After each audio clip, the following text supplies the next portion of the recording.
Hello, hi everyone, नमस्कार.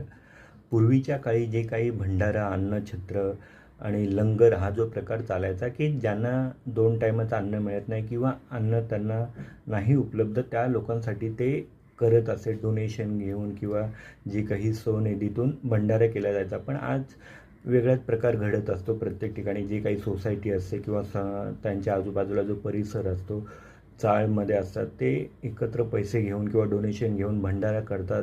जे काही चलो देवधर्माच्या मानाने ठीक आहे, पण ते स्वतः खातात.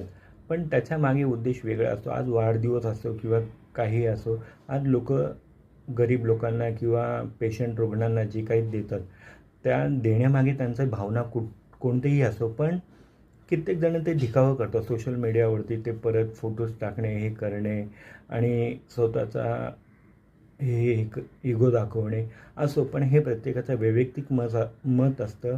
त्यामुळे तुम्ही जे काही गोष्टी करत असता ते स्वतःच्या सद्भावनेने करा. आज ट्रस्टी शिबिरे हे प्रत्येकालाच माहिती पडलं सोशल मीडिया किंवा इंटरनेटच्या माध्यमातून. आज त्याच्यामध्ये कित्येक ठिकाणी फ्रॉड होत असतं, प्रत्येक समाजात, प्रत्येक धर्मात. पण ते कुठेतरी टाळता आलं पाहिजे. त्यामुळे तुम्ही जे काही कुठे डोनेशन करता किंवा अन्नदान करता ते व्यवस्थित योग्य ठिकाणी करा. ओके, धन्यवाद. Take care.